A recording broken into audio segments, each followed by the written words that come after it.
성부와 성자와 성령의 이름으로 아멘. 하늘을 우러러 사랑을 하느님 아버지 뜻 안에서 스승이신 예수님과 도움이신 성령님과 사랑을 성모님과 성요셉 아버지와 성미카엘 대천사와 하늘의 모든 거룩한 천사들과 성인들의 정보를 청하며 기도드립니다. 아버지, 온 인류의 영혼을 모두 불러 모아 예수님과 어머니 하나 되신 성심을 통해 아버지 뜻에 봉헌드립니다. 또 온 인류를 불러 모아 예수님과 어머니 하나 되신 성심을 통해 아버지께 그들이 모든 사랑을 드릴 수 있도록 아버지의 권리를 인정해 드릴 수 있도록 그들 모두를 또 한번 아버지께 봉헌드립니다. 사랑하는 아버지, 저희는 참으로 아버지 앞에 정말 고개를 들 수 없을 만큼의 사악하고 역겹기 이를 데 없는 죄인들입니다.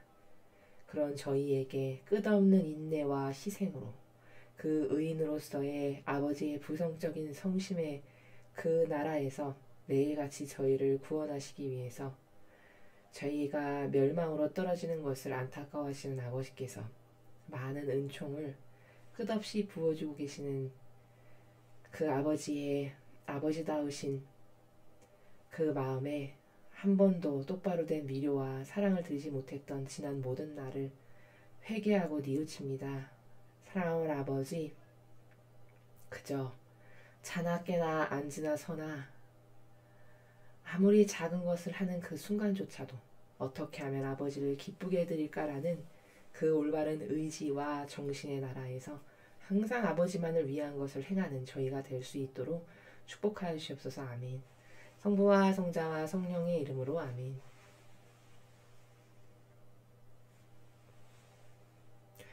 안녕하십니까. 하나님의 뜻 선교수도의 윤피아수녀입니다.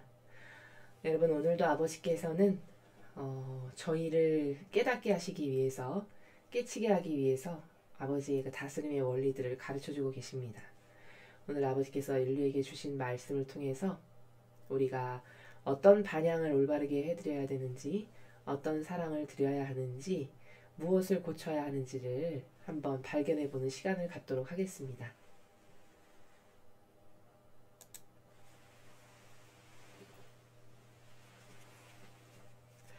2019년 10월 22일 대중을 위한 메시지.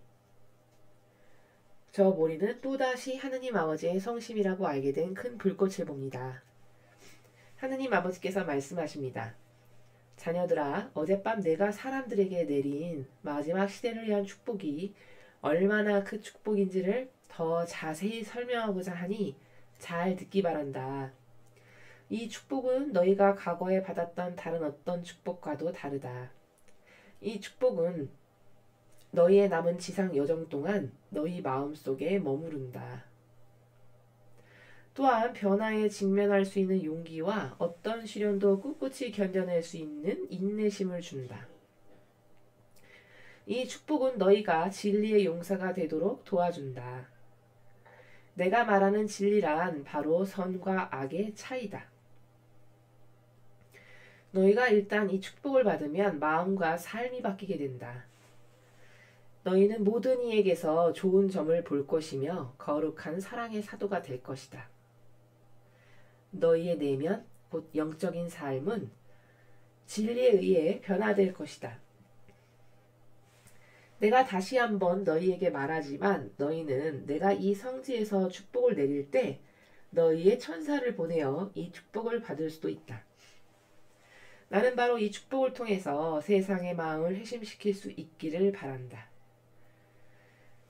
유다서 17절에서 23절. 사랑하는 여러분, 여러분은 우리 주 예수 그리스도의 사도들이 예고한 말을 기억하십시오. 그들이 여러분에게 마지막 때에 자기의 불경한 욕망에 따라 사는 조롱꾼들이 나타날 것이다 하고 말하였습니다. 저들은 분열을 일으키는 자들로서 현세적 인간이며 성령을 신지 못한 자들입니다.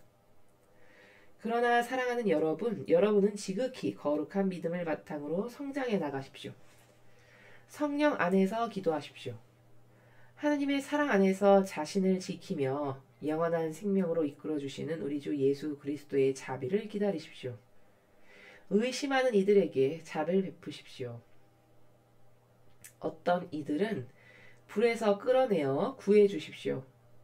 또 어떤 이들에게는 그들의 살에다 더러워진 속옷까지 미워하더라도 두려워하는 마음으로 자비를 베푸십시오. 주님의 말씀입니다. 하느님 감사합니다. 오늘도 아버지께서 역시 너무나도 중요한 그 많은 진리 중에 또 하나의 관점을 인류에게 가르쳐주고 계십니다. 어떤 것을 깨닫기를 원하셔서 어떤 말씀에 그 나라를 펼치시는지 살펴보도록 하겠습니다. 자녀들아, 어젯밤 내가 사람들에게 내린 마지막 시대를 위한 축복이 얼마나 큰 축복인지를 더 자세히 설명하고자 하니 잘 듣기 바란다. 자, 이 말씀은 왜 하실까요? 하느님 아버지께서 인간이 간과하는 존재라는 걸 너무 잘 아시기 때문입니다. 여러분 한번 잘 생각해 보십시오. 아무리 중요한 가치, 아무리 이게 진짜 중요해 한 10번 강조해도 그것이 며칠이 가는지요. 그것을 기억하고 마음에 새겨서 그걸 철필로 새겨서 잊지 않고 그것만을 행해야지 하는 이런 어떤 의지의 실천이 과연 며칠 가는지요. 제 경험으로는 그리 오래 가지 않았었습니다. 그래서 저는 항상 나는 망각의 존재구나. 참 비참하다. 이런 생각을 항상 하고 사는데 아버지께서 그런 존재인 걸 너무 잘 아시니까 또 특별한 축복이라는 단어까지 말씀하셨는데 받아들이는 인간이 특별한 축복이구나 라고 이렇게 그냥 피상적으로 간과하는 게 아예 내재화되어 있는 게 우리 인간이죠. 그런 한계점을 가지고 있죠. 아무리 중요하다라고 말해도 그게 이렇게 와닿지 않으면 그걸 우리는 깨닫는다라고 하는데 깨닫지 않으면 그게 결코 새겨지지는 않습니다. 그냥 마치 이런 것과 같은 것이죠. 그 단어가 자연법에서의 예를 들면 축복이다. 이런 단어를 모르는 사람은 없죠. 근데 그 단어가 축복 좋은 거지 나에게 복 주신다는 이야기네. 이렇게 이해하면 그것은 모르는 것과 똑같습니다. 그리고 그것은 간과되기가 너무 쉽죠. 그러나 축복이 어떤 나라고 왜 중요하고 나한테 지금 그게 없으면 나는 어떻게 될 거고 얼마나 절박하고 절실하게 원해야 되는지 등등등등등등 이런 세밀한 나라를 깨닫는 사람에게는 축복이라는 단어가 그냥 휙 지나가 버리고 마는 그런 단어로 와닿진 않습니다. 이것을 우리는 깨닫는다라고 합니다. 근데 인간은 그렇게 깨닫는다라는 것이 굉장히 점점 희박해져 간 수준이라는 것을 너무나도 아버지께서 잘 아시니까 내가 어제 분명히 특별한 축복이라고 말했지만 자녀들이 그 특별한 축복에 대해서 확 와닿아서 나 정말 특별한 저 축복을 꼭 받아야지 이렇게 갈망하는 사람이 또 별로 없을까봐 그 효용과 가치를 잃어버리실까봐 노심초사하시는 마음으로 또다시 한번 중요성을 강조하시기 위해서 오늘 그 다음 날인데 그 어제 말씀하신 나라를 다시 한번 짚어서 설명하고 계십니다. 이 축복은 너희가 과거에 받았던 다른 어떤 축복과도 다르다 라고 얘기하셨죠. 자, 이것은 하느님의 역사가 지금 7천년기에 접어들고 있죠. 여러분 천지창조 때부터 노아의 방주까지가 약 2000년이었습니다. 하느님께서는 보통 2000년마다 인류 역사에 개입하셨는데 성경에 보면 노아의 방주 때까지가 약 2000년이었는데 그때 하느님께서 사악해진 인류를 더 이상 두고 보실 수가 없어서 개입하시죠. 그래서 노아의 가족 소수만 남겨놓으시고 아버지의 말을 순명으로 따랐던 그래서 방주를 건설했던 노아의 가족 말고는 모든 인류를 다 쓸어버리셔서 죽여버리셨습니다. 이렇게 대정화를 한번 하셨죠. 그리고 나서 또 2000년이 지났을 때 예수님께서 오셨습니다. 그 예수님이 오셨을 때 오기 전과 후가 얼마나 확연하게 구분되는 세계를 맞이하는 건지 그 당시에 사람들이 과연 알았을까요?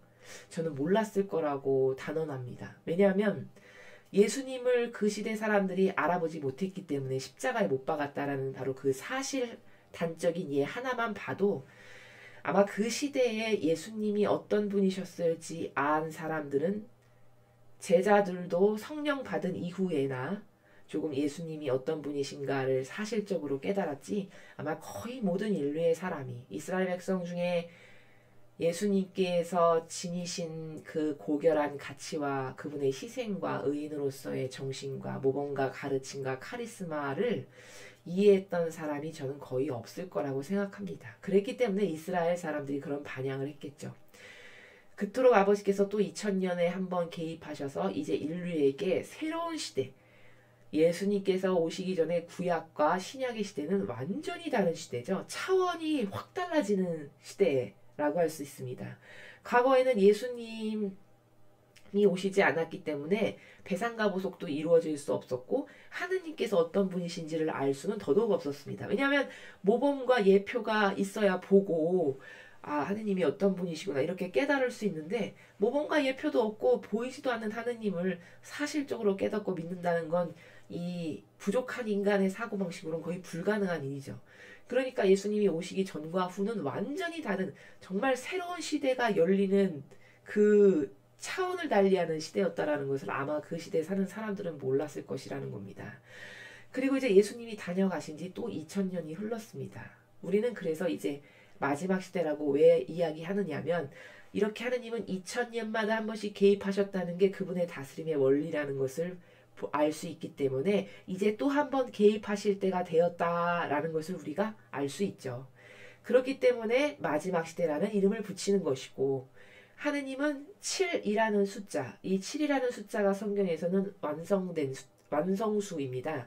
부족함이라고는 눈꼽만큼도 없는 수를 우리는 아버지께서 7이라는 수를 설정하신 값인데 이 7천년기가 되면 이제 하느님 아버지께서 천지 창조 때부터 성화의 시대에 이르러서 예수님과 성모님의 모범의 그 카리스마 정신과 모범으로서 인류의 정신이 완성되는 그 시기를 이제 완성시키시는 것이 7천년 통틀어서 7천년까지가 그 완성의 정점을 찍는 타임인데 우리가 지금 그 정점을 찍는 이 인간의 뜻이 조작해서 만든 제도와 전통은 망함과 동시에 아버지께서 세우신 신적인 질서가 인류 가운데 이제 우뚝 서는 어쩌면 이렇게 교차점에 해당하는 시기에 지금 우리가 살아가고 있는 것입니다. 그래서 우리는 이 시대를 지금 마지막 시대라고 부르는 것입니다.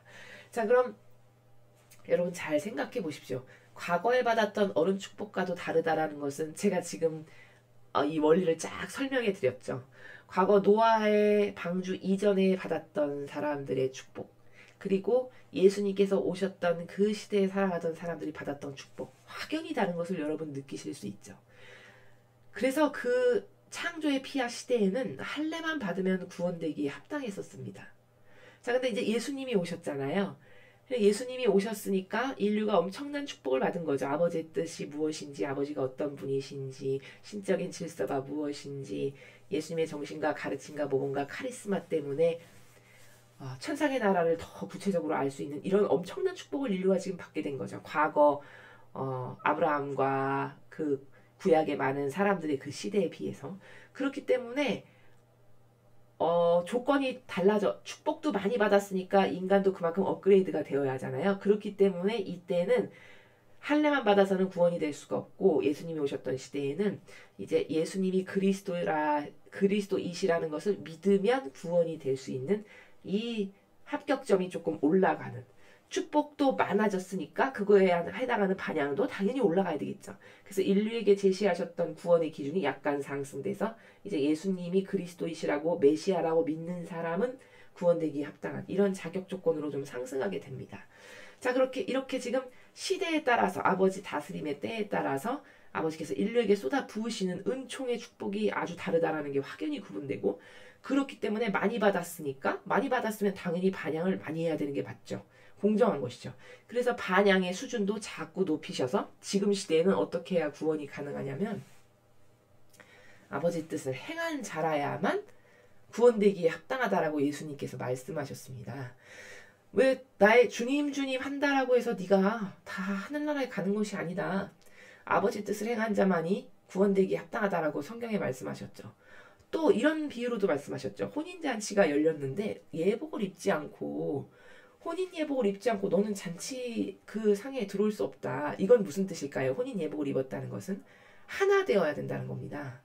아버지 뜻과 하나 되고 용해되지 않았으면 너는 구원되기 합당치 않다라는 것을 혼인잔치의 비유를 통해서 말씀하신 것이죠. 이렇게 또 구원되기 위한 기준이 과거 구원의 피아 시대에 비해서 더 이렇게 또 높아졌죠. 왜냐? 엄청난 축복을 부으셨으니까 거기에 합당한 반향을 인류가 또 해야 되겠죠. 이렇게 인류는 그 때마다 주시는 축복이 다 달랐습니다. 그 축복이 점점 많아지고 있어요. 사실은 더 높아지고 있고 더 고결해지고 있습니다. 그것에 따른 인간의 반향도 점점 더 고결해지고 높아져야 하는 것이 지당한 이치죠. 지당한 원리죠. 이렇게 되어가고 있는 것이 인류 역사의 하느님 역사의 흐름이라는 것이죠. 그래서 그 지금 큰 그림 가운데에서 원리적으로 보면 이런 축복이 지금 내가 너희에게 주는 축복은 과거에 받았던 어른 축복과도 다르다라는 나라가 무슨 말씀이시냐면 그렇게 할례만 받아도 구원받았던 시대와 예수님을 메시아라고 믿고 그리스도라고 믿고 고백했을 때 구원되던 시대 그리고 지금은 아버지 뜻을 행하지 않으면 구원될 수 없는 시대 이렇게 반향의 그 기준이 다 다르듯이 축복도 다 지금 다르게 너무나도 많은 축복을 나는 지금 인류에게 쏟아붓고 있다라는 말씀을 하고 계신 것입니다. 이 축복은 너희의 남은 지상 여정 동안 너희 마음속에 머무른다. 자, 마음속에 머무른다라는 나라가 무엇일까요? 사람들이 아버지께서 주신 이 축복을 간직하고 그것을 통해서 깨닫고 새로워진다라는 말씀이시죠. 그걸 지식으로 아는 것이 아니라 마음 안에 머무른다라는 것은 이 마음의 깊은 곳, 양심에 새기고 또 깨닫고 곱씹어서 그것을 통해서 이제 너희가 새롭게 될 터인데 어떻게 새롭게 되는지를 다음 문장을 계속 보시겠습니다. 또한 변화에 직면할 수 있는 용기와 어떤 시련도 꿋꿋이 견뎌낼 수 있는 인내심을 준다. 지금 하느님께서 마지막 시대를 위한 축복을 인간이 받으면 어떻게 변화될지를 말씀하시는데 변화에 직면할 수 있는 용기, 어떤 시련도 꿋꿋이 견뎌낼 수 있는 인내심. 그 축복을 받으면 이렇게 용기와 인내심이 생긴다라고 말씀하셨습니다. 자, 그럼 이 말씀을 통해서 우리가 또 발견할 수 있는 것이 하나 있죠. 아, 마지막 시대는 굉장히 혼돈과 어려움과 고통으로 점철되는 시대이겠구나. 그러니까 용기가 필요하겠죠. 고통과 희생과 좌절과 절망이 있는 그런 어려운 시대니까 용기가 필요하다라고 말씀하시는 거겠죠. 또 그토록 어려운 시대니까 인내심을 가지고 견디지 않으면 안 되는 시대라는 것을 우리가 이 말씀을 통해서 이미 깨달을 수 있는 것이죠. 그러니까 마지막 시대는 항상 그랬듯이 2000년마다 개입하셨을 때의 그 상황을 짐작해 보면 혼돈과 엄청 고통과 또 두려움과 이런 것이 혼합해서 있었던 그런 시대가 항상 아버지께서 개입하셨던 그 2000년마다의 시대가 그랬다는 것을 우리가 발견할 수 있습니다. 그래서 지금 우리나라가 이런 엄청난 고통 가운데 있고 또 엄청난 혼란과 혼돈 가운데 무엇이 맞고 틀린지를 몰라가지고 우왕좌왕하고 뭐 어떤 게 맞네 틀리네 올바른 기준도 없이 자신의 기호에 따라서 저게 진짜네 가짜네 이런 상황에 지금 직면하고 있는 것이 다 왜 그러냐면 지금 아버지께서 말씀하신 이 마지막 시대에 우리가 살고 있기 때문에 이 용기와 인내심 없으면 이 시대는 멸망할 수밖에 없다는 것을 지금 하느님께서 말씀하시는 것입니다. 다니엘이 바빌론으로 유배 갔을 때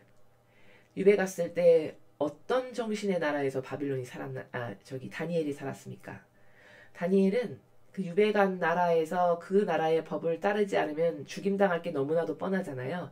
근데 다니엘은 정말 강한 하느님 앞에서는 절대 타협하지 않는 절대성과 유일성으로 빛났던 영혼이었습니다. 그러니까 하나도 굽히지 않고 타협 안 하니까 느부갓네자르 왕이 그 뜨거운 불가마 속에 집어 던져버리잖아요. 다른 사람들은 모두 다 이 와가지고 굽신거리면서 타협하고 목숨을 부지하기 위해서 그냥 어떻게 넘어가는데 다니엘은 절대 그런 것에 타협하지 않고 굴하지 않고 나는 우리 하나님 법 아니면 절대 안 따를 겁니다. 죽이려면 죽이세요. 이런 정신의 나라에서 살죠. 그러니까 느부갓네자르 왕이 이를 박박 깔면서 약오르니까 그 친구들과 함께 그 불가마 속에 집어 던져버리잖아요. 근데 그런 다니엘의 정신을 하느님이 얼마나 예뻐하시겠습니까? 그 절대성과 유일성으로 빛났던 바로 그 다니엘이 가지고 있었던 것이 용기와 인내심이죠. 마지막 시대에 이렇게 다니엘처럼 용기 있고 인내심이 있는 영혼만 구원되기에 합당합니다. 거기서 다니엘이 어떤 반향을 했습니까? 그 용기와 인내심의 극치를 보여주죠, 다니엘이. 그 용기는 가히 상상을 초월할 정도로 타협하지 않았기 때문에 불가마에 집어던져졌고, 그 인내심은 말할 것도 없죠. 그 불가마 속에서도 찬양하고 노래를 부를 만큼이었으니까요. 그 정도로 절대성과 유일성으로 빛이 됐던 그런 영혼이 바로 다니엘이었습니다. 그래서 그 다니엘을 하느님이 어떻게 축복하셨죠? 느부갓네살 왕이 이렇게 불가마를 열어보니까 집어던진 사람 수보다 한 명이 더 있는 거예요. 근데 마치 신의 모습을 하고 있구나 이렇게 말하잖아요. 예수님께서 그들을 도와주시는 거죠. 예수님께서 나타나셔서 그들이 절대 죽게 내버려 두시지를 않죠. 그 정신의 위대성을 너무 예쁘게 보셔서. 그래서 저 사람은 무엇이냐? 내가 집어던진 사람은 세 친구와 다니엘 뿐인데 왜 한 명이 저렇게 더 있냐? 저 하느님의 신의 모습을 하고 있구나 라고 하면서 그 신 앞에 느부갓네살 왕이 회개하고 뉘우쳐서 넙적 엎드리죠. 이 지상에서 신이라는 존재는 너희 하느님 한 분뿐이구나. 마침내 인정하지 않습니까? 이렇게 해서 이방인인 그를 마침내 하느님을 인정하게까지 만든 게 과연 누굴까요? 그게 바로 용기 있고 인내심으로 점철됐던 다니엘의 그 신심, 다니엘의 정신이었습니다. 그래서 이런 마지막 시대에는 용기와 인내심이라는 속성이 굉장히 중요한데, 아닌 것을 아니라고 말할 수 있는 용기와, 그리고 어떤 상황도 이것은 다 아버지께서 허락하신 거야 라고 꿋꿋하게 받아들이고 수용할 수 있는 이런 인내심, 이런 용기와 인내심이 매우 중요하고 필요한데, 아버지께서 이 마지막 시대에 그렇게 다니엘이 겪었던 것과 극심한 혼란, 극심한 고통, 좌절 이런 게 올 수 있으니까, 왜냐? 정화의 시대니까요. 그럴 때 너에게 뭐가 필요하냐? 용기와 인내심이 필요한데 내가 그것을 너에게 선물로 준다. 마지막 시대 축복을 받으면 이런 용기와 인내심을 네가 받게 될 것이다 라고 말씀하셨습니다. 이 축복은 너희가 진리의 용사가 되도록 도와준다. 이 축복을 받으면 다니엘처럼 용사가 되는 거죠. 다니엘의 정신처럼. 또 사도 요한을 한번 보십시오. 사도 요한이 반모섬에 끌려가게 되잖아요. 그 반모섬에 끌려가서 얼마나 고통 가운데 지냈겠습니까? 근데 그 영혼이 반모섬에 끌려가서 계시록을 쓰게 되죠. 계시록을 쓰게끔 하느님께서 역사하시죠. 그렇게 인성을 완전히 소멸시키고 쫙쫙 짜내서 인간적이라는 것은 눈꼽만큼도 들어가지 않는 그런 상태에서 아버지께서 말씀을 주셔서 완성한 것이 바로 계시록이었습니다. 그렇게 엄청난 고통과 절망과 좌절 가운데에서도 그것을 좌절하기보다는 이런 용기와 인내심으로 다 수용하고 받아들이고 예와 아니오를 해서 인성을 쫙쫙 빼내는 그런 삶을 살아가는 영혼들, 그런 영혼들처럼 네가 돼야 마지막 시대에 살아남을 수 있는데, 그게 바로 진리의 용사라는 단어로 표현하시는 나라죠. 내가 말하는 진리란 바로 선과 악의 차이다. 자, 진리가 무엇인지를 또 여기서 정의해 주십니다.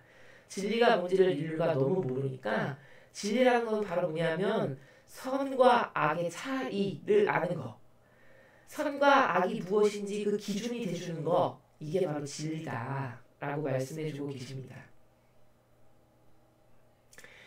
너희가 일단 이 축복을 받으면 마음과 삶이 바뀌게 된다. 여러분, 진리를 발견하고 깨닫게 되면은 사람이 바뀌는데요. 왜 바뀔 수밖에 없는지 여러분이 납득하실 수가 있는 것이, 자, 여러분, 지금까지 내가 맞다라고 생각하면서 따랐던 기준이 있죠. 나만의 기준. 그건 무엇이었는지 한번 잘 생각해 보십시오. 그거는 거의가 대부분 나의 기호, 내가 좋아하는 것, 나의 자아가 시키는 것. 그 자아는 항상 뭐만 시키나요? 내가 좋아지는 것, 나의 육과 나의 형상적인 것이 좋아지는 것만을 항상 자아가 시키죠. 그러니까 이기심, 자애심, 사사로운 감정, 나의 기호, 경향, 정서, 이런 게 다 자아에서 나온 인간의 것들입니다. 여러분, 우리는 한평생 이것만을 따르고 살았습니다. 그게 뭔지도 모르고 그 내가 설정한 값이 맞는지 틀린지 생각도 해본 적이 없죠. 우리는 그냥 그게 익숙하고 편하고 그 나의 기호적인 거. 기호는 누구나 다 갖고 있는 거 아니야? 이런 나라에서 그런 나라에서 그것을 따르고 사는 것이 하나도 이상하다고 느끼지 못하고 여태 살았죠. 그 기호를 충직하게 따르면서 그것이 진리이냐 마치 진리냐 따르면서 살았던 것이 우리의 지난날의 삶입니다. 근데 여러분 진리를 깨닫고 발견하게 되면 어떻게 될까요? 자꾸 사고방식을 고치게 됩니다. 나의 사고방식을. 아, 내가 과거에 이것이 맞다라고 생각했는데 막상 배우니까 이건 틀린 거구나. 나 완전히 속았구나. 아, 내가 이게 나한테 이익이 된다라고 생각해서 한평생 따르고 살았는데 아, 막상 진리를 배워보니까 그게 이익이 되는 게 아니었네. 이런 것들을 끊임없이 발견하게 해주는 게 진리를 배우는 것입니다.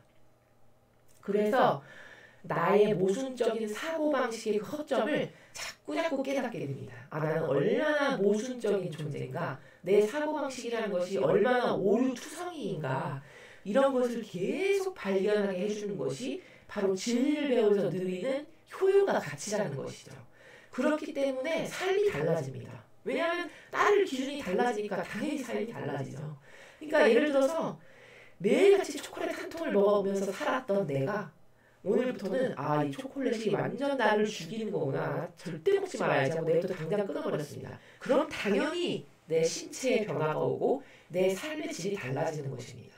이게 지극히 당연한 거죠. 이렇듯이 진리를 배운다는 것은 그렇게 과거의 잘못된 나만이 설정했던 프레임, 사람마다 프레임이 있죠. 어떤 사람은 이것을 좋아하고 어떤 사람은 이것을 좋아하고 이 사람은 저것을 좋아하는 이런 각각의 설정값, 자신만이 설정해 놓은 값을 우리는 프레임이라고 부를 수 있는데 모든 인간은 그런 자기가 설정해 놓은 프레임 안에 들어가서 삽니다.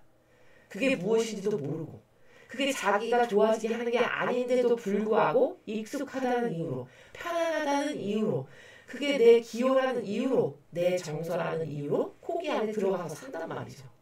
근데 그 프레임 안에 들어가서 살게 되면 어떻게 되냐면 인간은 소경이 됩니다. 왜냐? 그게 다 근시안적인 자애심과 이기심과 사사로운 감정이라는 그런 프레임들이거든요. 모든 인간이 설정한 프레임이라는 값이. 그러니까 점점 이렇게 좁아지게 되는 거죠. 자애심과 이기심이라는 건 뭐죠? 내가 나만 좋아지는 거잖아요. 그러니까 그 설정값 자체가 이미 이렇게 좁죠. 나만이 좋아지는 세계관이라는 것 자체가. 사사로운 감정이 뭘까요? 나에게 어떤 기분 나쁜 일을 상대가 했어. 아, 그래? 너 내가 상 좀 하나 봐라. 이를테면 이런 나라. 이것도 요렇게 밴댕이 소갈딱지와도 같은 그런 좁아 터진 프레임 안에서 내가 사는 거죠. 근데 진리는 정반대죠. 범우주적인 세계관입니다. 아버지의 진리의 나라는 거룩한 사랑이에요. 그럼 거룩한 사랑이 뭐냐면 나를 위한 건 하나도 없죠. 오로지 하느님의 뜻이 이루어지기만을 갈망하고 이웃이 좋아지기만을 갈망하는 나라. 이게 거룩한 사랑인데 이게 곧 진리예요. 그럼 지금 인간이 설정해놓은 이 프레임이라는 좁아터지고 소갈딱지가 뱅댕이만한 이 프레임과 아버지의 진리의 나라의 프레임은 얼마나 정반대인가요? 동과 서가 다르게 먼 것만큼 정반대의 나라죠. 그러므로 인간은 그 자기가 좋아지는 그 자아가 시키는 프레임 안에서 살면 소경밖에는 될 수 없는 거죠. 즉 360도를 다 알아야 주도적인 나의 삶을 살 수 있는 거고 하느님께서 맨 처음에 나를 창조하셨을 때 만들어 놓았던 설정값이 있습니다.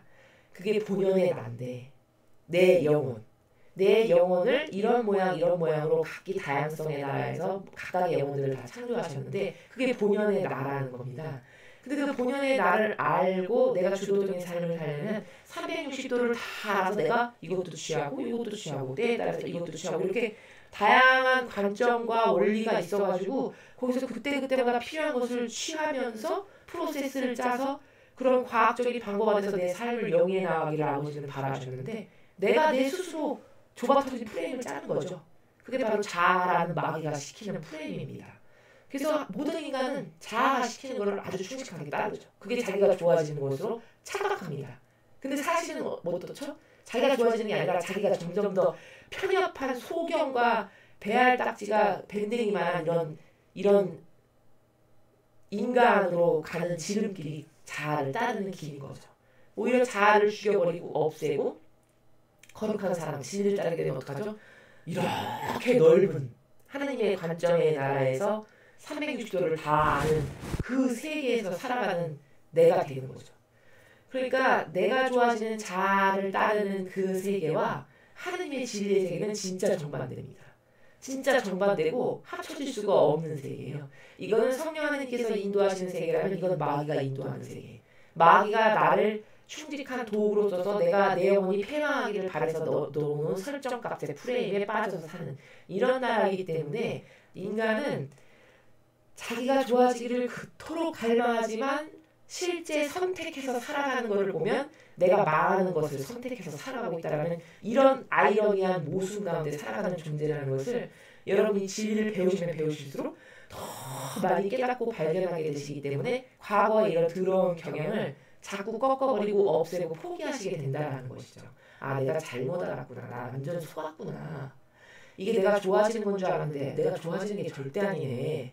내 영혼을 패망시키는 거를 내가 살아가고 있었네. 이런 것을 계속 발견하게 되는 것이죠. 이렇기 때문에 진리를 배우는 게 진짜 여러분을 위한 거고 진짜 영혼이 좋아지는 것이고 너무너무 중요한 가치관이라는 것을 제가 누누이 말씀드리는 것입니다.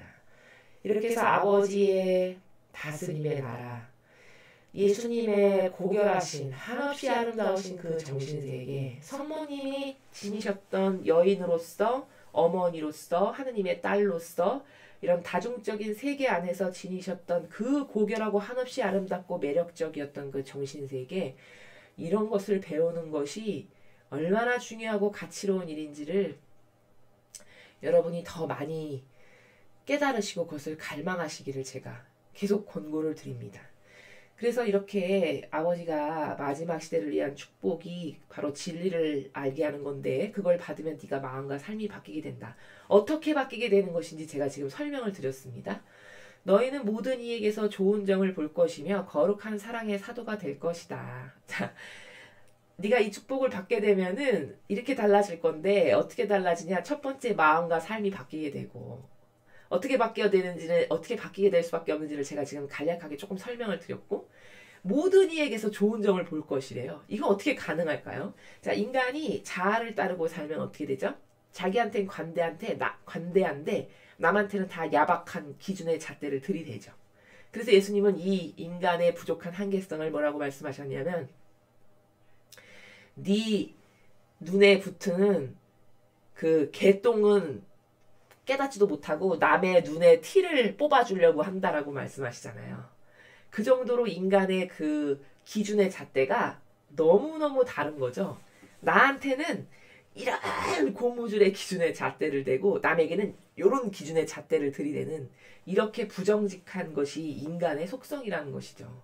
자아를 따르고 살면 다 모든 인간은 이렇게 될 수밖에 없습니다. 자, 근데 자아를 따르지 않고 진리를 발견하고 진리의 나라를 갈망하고 내가 그 세계를 살아야지, 그 정신 세계를 오늘부터 살아야지 하면 어떻게 될까요? 자꾸 하나님께서 도와주셔서 영안을 열어주시겠죠. 무엇이 허와실인지를 발견하고 깨닫게 하시겠죠. 어떤 것이 예수님의 정신 세계인지를 발견하게 하시죠. 그러니까 자꾸 영안이 열리면서 객관성의 눈이 생기게 됩니다. 객관성의 눈이 생기게 되면 어떻게 되냐? 아, 그때서야 올바르된 기준의 잣대를 똑같이 나에게도 남에게도 올바른 기준의 잣대를 볼 수 있는 그런 영안이 생기는 것이죠. 그렇게 되니까 어떻게 될까요? 아, 저 사람은 이런 좋은 점이 있구나. 내가 이런 면에서 부족하듯이 저 사람도 저런 면에서 부족하다라는 것을 내가 용서받고 싶으면 하느님께서 그러시잖아요. 너가 심판받지 않으려면 남을 심판하지 말아야 된다라고 말씀하시죠. 그게 바로 기준의 잣대를 말씀하시는 겁니다. 인간이 얼마나 편협한 기준의 잣대를 들이대는지를 거기서 예수님께서 말씀하시는 것이죠. 남을 단죄하고 심판하는 자는 똑같은 잣대로 심판받고 단죄받는다라고 말씀하시잖아요. 그것이 공평한 것이죠. 그것이 정직한 것이고. 그럼 뭘까요? 내가 부족한 것이 당연히 있듯이 남도 부족한 것이 당연히 있으니 그것을 수용해야 되는 것이 정직이죠. 또 모든 영혼에게는 장점이 없는 사람이 없습니다. 왜냐하면 하느님께서는 다양성의 나라에서 각각 고유성을 심어놓으셨기 때문에 각각 영혼마다 장점 한 개씩 없는 사람은 하나도 없습니다. 그러므로 거룩한 사랑 안에서 진리를 깨달은 사람은 그런 장점을 보고 부족한 것은 나도 용서받고 나도 하느님께서 용서하셨으니 나도 저 영혼을 용서해야 되는 것이 당연하다라는 그 나라의 차원에서 나는 누구의 죄가 누구의 죄보다 낫다 못하다라고 말 안 한다 하셨잖아요. 그것은 뭐냐? 다 똑같다라는 얘기거든요. 너희 인간의 부족성은 네 생각에나 네게 작고 남의 건 커 보이는 것이지 내 눈에 봤을 땐 다 똑같다 이 말씀이시잖아요. 그러니까 뭘까요? 아 나도 이렇게 부족하니 저 사람의 부족함도 당연히 나의 부족함을 하느님이 수용하시는데 당연히 수용해야지. 이게 정직한 나라의 기본 베이스가 된다라는 것이죠. 그러니까 모든 이에게서 좋은 점을 본다라는 것은 그렇게 진리를 깨달은 사람은 그런 새로운 기준의 잣대로서 모든 것을 생각할 수 있다라는 것입니다. 거룩한 사랑의 사도가 될 것이다. 제가 지금 말씀드렸잖아요. 거룩한 사랑이 곧 진리입니다. 진리를 깨달은 사람은 거룩한 사랑을 수행할 수밖에 없습니다. 왜냐? 이 진리가 맞다라고 인정하고 받아들였다는 것은 곧 내가 좋아지는 것을 선택한 그 모든 것, 자아가 좋아지는 것을 선택했고 나의 육의 경향이 좋아지는 것을 선택한 이 모든 것은 마귀구나라는 것을 발견하게 됩니다. 그것을 발견하면 그때부터 그 영혼은 그것을 더 이상 따르지 않고 버리게 됩니다. 그럼 버렸다라는 것은 무슨 말이냐? 동시에 이제 나를 위한 것은 안 하겠다라는 것을 선언한 것이죠. 그렇기 때문에 나를 위한 것은 안 한다는 것은 이코르 무슨 세계냐? 그게 곧 거룩한 사랑이죠. 거룩한 사랑이 십계명의 나라인데 십계명은 하느님이 좋아지시는 것과 이웃이 좋아지는 것밖에는 없는 나라잖아요. 거기 십계명에 내가 좋아지는 나라는 아버지께서 설정하지 않으셨습니다. 그러므로 진리란 곧 거룩한 사랑이고 십계명을 받아들이는 정신이며 그 거룩한 사랑에 너희가 사도가 될 것이다. 너가 진리를 깨닫게 되면 라고 말씀하시는 것이죠. 너희의 내면 곧 영적인 삶은 진리에 의해 변화될 것이다. 이것은 너무나도 지당하신 말씀입니다. 제가 지금 계속 설명을 드리지만 진리를 알면 변화되지 않을 수 없습니다. 왜냐? 내가 얼마나 지금까지 이상한 걸 따라왔던가, 내가 얼마나 한평생 속았던가, 이런 허와시를 끊임없이 발견하게 되기 때문에 삶이 변화되지 않을 수가 없습니다. 여러분, 어떤 사람도 지옥에 가길 원하는 사람은 없죠. 어떤 사람도 아주 특별한 소수의 케이스를 제외하고는 일부러 악하고 악독한 사람이 되기를 바라는 사람은 없습니다. 자, 그럼 악한 것을 선택하고 악의 길을 그런 의지가 없는데도 가게 되는 것은 왜 그러냐? 진리를 모르니까 속아서 가는 거거든요. 자, 그런데 그런 사람에게 진리를 계속 아버지께서 지금 가르치시죠. 깨닫게 하시고 진리의 나라가 뭐고 그 진리의 모범이셨던 예수님이 뭐를 수행하셨고 그 수행하신 것을 통해서 아버지가 어떤 분이신 걸 자꾸 깨닫고 발견하고 이렇게 되면 속았다라는 것을 깨닫기 때문에 이제 속은 것에 대해서 더 이상 따르고 싶은 마음이 없죠. 과거엔 몰라서 속은 거니까. 그러니까 다 자꾸 버리게 되고 자아를 죽이게 되고 하느님과 이웃만을 위한 것을 하고 싶은 그런 욕망으로 들끓어오르게 되는 나로 변해가게 됩니다. 그렇기 때문에 삶이 진리에 의해서 변화된다라고 아버지께서 선언적으로 말씀하신 것입니다. 내가 다시 한번 너희에게 말하지만 너희는 내가 이 성지에서 축복을 내릴 때 너희 천사를 보내어 이 축복을 받을 수도 있다. 자, 이거는 어떤 나라를 말씀하시는 것이냐면 인간에게 여러분 수호천사가 있다는 것을 아시죠? 모든 사람에게는 다 각각의 그 세례를 받고 세례명을 받는 순간 수호천사가 하나씩 다 하느님께서 부여하십니다. 그 각각의 영혼을 지키는. 근데 이 마라나타 성지에 특별한 은총이 또 뭐가 있었냐면 몇 년 전에 이 성지를 방문하는 영혼들에게는 수호천사를 하나씩 내가 더 주겠다 이렇게 아버지께서 선언하셨어요.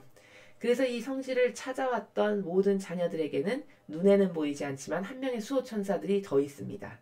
그래서 각각 2명씩 존재하게 되는 거죠. 근데 지금이 얼마나 은총이 차고 넘치는 시대이냐면 인간은 여러분 아담과 하와의 그 원죄 이후로 지배권을 잃어버린 상태죠. 지금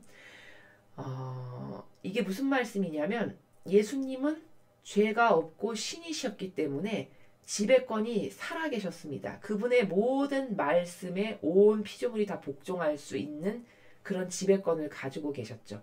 그래서 제자들이 그 거친 풍랑에서 바다 한가운데서 배를 타고 노저으면서 있을 그 훈련을 받을 때 그 바람아 멈춰라, 파도야 멈춰라라고 말씀 한마디 하시면 바로 잔잔해지는, 이게 바로 뭐냐? 예수님은 우주 만물을 창조하신 장본인으로서 그 지배권을 가지고 계신 분이라는 것이 바로 이런 사실에서 입증이 되는 것이죠. 그렇게 예수님은 모든 온 인류의 피조물에 대한 지배권을 가지고 계셨습니다. 그러니까 병자도 죽은 사람도 일어나라 하면 발딱 일어나는 것이 왜 그러냐? 그분의 모든 말씀에 모든 피조물이 복종하는 거죠. 즉 지배권이 있으시다라는 증거죠. 근데 인간은 그 원죄 때문에 지배권을 상실한 지가 오래됐습니다. 이미 지배권이 없어요. 그래서 예수님과 같은 그런 기적을 인간이 행할 수가 없는 것이 그런 지배권이 상실됐기 때문이죠. 자, 그런데 지배권을 지금 어느 정도만큼 아버지께서 회복시켜 주신 거냐면, 네가 지금 네 양옆에 있는 그 수호천사를 내가 지금 이런 축복을 주겠다라고 한 그 날짜 그 시간에 마라나타 그 성지로 보내. 그럼 그 천사 둘이 와가지고 그 장소에서 내가 주는 축복을 고스란히 받아다가 다시 너에게 와가지고 너에게 그 축복을 전해줄 수 있단다. 네가 그 축복을 받을 수 있단다. 그러니까 네가 내가 이렇게 축복을 주겠다라고 미리 알려주고 선언할 때 너는 그 천사들을 보내가지고 그 축복을 받아서 너의 것이 되게 하렴. 바로 이 나라예요. 그럼 지배권이 약간 회복된 거죠. 이 정도로 축복을 주시는 지금 시대입니다. 과거 어느 시대도 수호천사를 보내서 이런 축복을 네가 받아라 이런 것을 설정하신 나라가 없었습니다. 이 지금 마지막 시대에 특별히 허락되는 수많은 축복들 중에 하나가 또 이렇게 지배권을 조금 회복시켜 주셔서 천사를 보내서 축복을 받아오면 그 축복을 내가 받을 수 있게 되는 이 나라까지 지금 열어주신 거예요. 이게 자격이 있어서가 아니라 마지막 시대이기 때문에, 그만큼 중요한 시대이기 때문에 많은 축복을 지금 인류에게 쏟아 부어주시고 있는 상황이거든요. 그런 수많은 축복들 중에 하나에 해당한다라고 볼 수 있죠. 자, 그래서 그렇게 네가 수호천사를 보내면 이 축복을 너도 받을 수 있으니 그렇게 하렴 하고 말씀하시는 것이고, 나는 바로 이 축복을 통해서 세상의 마음을 회심시킬 수 있기를 바란다. 자, 여러분, 아버지가 주시는 마지막 시대를 위한 이 축복을 받으면 진리를 알게 되는 축복이죠. 진리가 무엇인지를 깨닫고 발견하고 그것만을 갈망하기를 원하는 이런 축복을 지금 주신다라고 말씀하셨습니다. 자, 그럼 이 진리를 배우고 깨달으면 깨달을수록 어떻게 되냐? 영혼이 회개가 일어날 수밖에 없습니다. 왜냐? 나는 진리와 얼마나 동떨어지고 멀어진 나라에서 한평생 살았던가, 이걸 끊임없이 발견하게 되겠죠. 나는 진짜 마귀적 사고방식으로 한평생을 살았구나. 나는 진짜 그게 내가 좋아지는 건 줄 알았는데 막상 펼쳐서 속을 까보니 그게 아니었네. 내가 멸망하는 길을 내가 좋아지는 걸로 착각해서 여태 선택하고 살았던 거구나. 내가 그토록 충직하게 따랐던 자아라는 것이 사실은 내 영혼을 죽이는 가장 큰 원수였네. 이런 것을 계속 발견하게 된다라는 것이죠. 그럼 발견하니까 어떻게 될까요? 회개를 할 수밖에 없죠.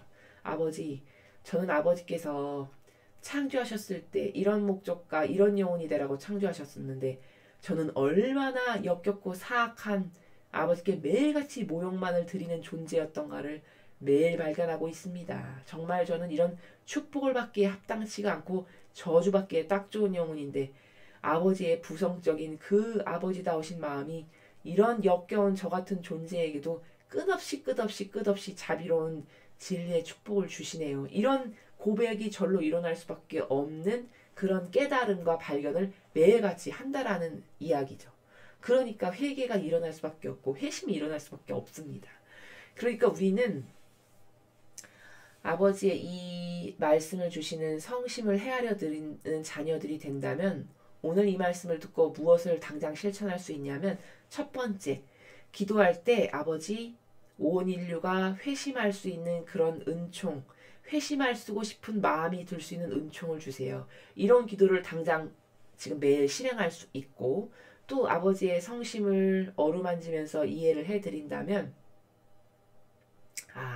그러니까 먼저는 진리를 내가 배우고 내 옆에 있는 사람에게도 진리를 꼭 전파해야 되겠구나. 이런 두 가지의 당장 실행할 수 있는 실천사항이 생깁니다. 그것을 원하셔서 아버지께서 오늘 이 말씀을 주신 거라고 생각할 수 있습니다. 여러분, 아버지는 나만 그 마지막 시대를 위한 축복을 받기를 원하실까요? 아버지는 그런 나라에서 살아가시는 분이 아니시죠. 아버지는 모든 인류가 아버지의 자녀들입니다. 자, 그럼 세상의 부모도 열 손가락 깨물어가지고 안 아픈 자녀 없다라고 말씀하시잖아요. 그 모든 열 손가락의 자녀를 다 골고루 사랑하시잖아요. 세상의 부모님도. 그럼 하느님 아버지는 얼마나 더 하시겠습니까?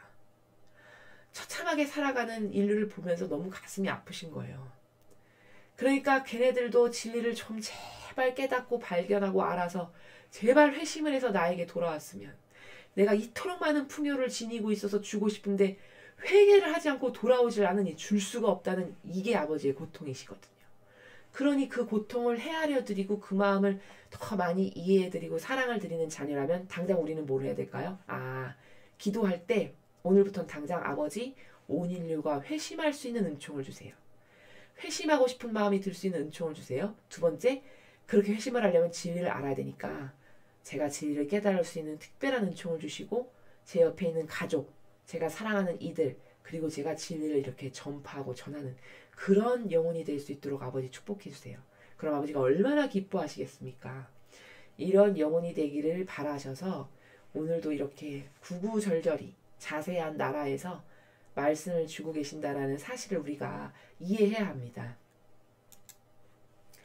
그래서 여러분, 진리라는 것은 굉장히 현학적이거나 막 어려운 형이상학적인 단어와 말투로 막 이해하지도 못할 그런 것을 말하는 그런 나라가 절대 아닙니다.